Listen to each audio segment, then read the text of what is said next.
अभिभावनाएं लोगों की आई माता पिता बनने की, तब ढूंढे उसमें भी कौन उत्तम है। ऐसे पात्र, उत्तम पात्र कौन हो सकते हैं? तो कहा जो पुरुष के योग्य गुणों को धारण करने वाले होते हैं, स्त्री के योग्य गुणों को धारण करने वाले होते हैं, ऐसे उत्तम दंपत्ति कहलाते हैं। पुरुष के योग्य गुण कौन से हैं? तो कहा पात्रे त्यागी, गुणे रागी, भोगे परिजनहि सह, शास्त्रे बुद्धा, रणे युद्धा, पुरुषः पंच लक्षणः। जो पात्रों के लिए निरंतर त्याग करते रहते हैं, दान करते रहते हैं, ऐसे रत्नत्रय को धारण करने वाले गुणवान जीवों के प्रति जो अनुराग करने वाले होते हैं, उनकी भक्ति में तत्पर रहते हैं, जो अपने परिवार के साथ उठना बैठना इनका होता है, जो शास्त्रों का ज्ञान रखने वाले होते हैं, और रणेय योद्धा, रण में हमेशा स्वयं की, अपने परिवार की, अपने राष्ट्र की, अपने धर्म की रक्षा करने के लिए तत्पर रहते हैं, ऐसे 5 लक्षणों से युक्त श्रेष्ठ पुरुष होते हैं। तो 5 लक्षण स्त्रियों के भी हुआ करते हैं।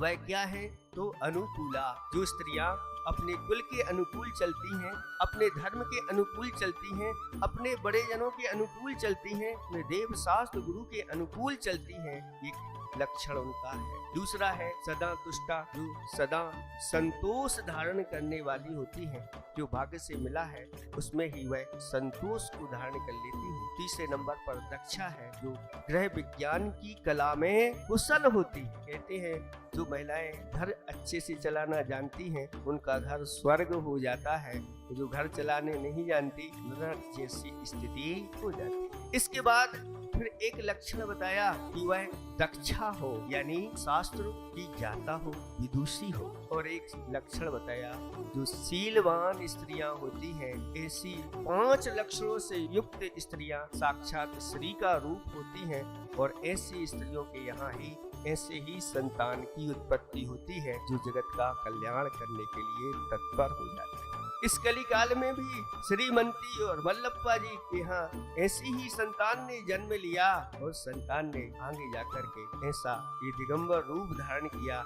आज पूरे भारतवर्ष में, विश्व में हमारे गुरुदेव, उनकी पूजा प्रशंसा, सर्वत्र उनका यश फैल रहा है, और उन्होंने अपनी साधना के माध्यम से और हम सब जीवों का कल्याण किया है। ये सब दंपत्ति जब ऐसे दोनों हो जाते हैं तो गृहस्थी की गाड़ी भी बहुत अच्छी चलती है। और तो और उन दंपत्ति को देखो को कैसी उन्होंने भावना भाई होगी, उसके फल स्वरूप जितनी संतानों को जन्म दिया सभी मोक्ष मार्ग पर आगे बढ़ गए, और स्वयं भी मोक्ष मार्ग पर आगे बढ़ गए। और राजस्थान वालों को ये सौभाग्य मिला कि इस राजस्थान की भूमि पर अजमेर नगर में उन गुरुदेव की दीक्षा धारण की, धरती भी धन्य हो गई, पवित्र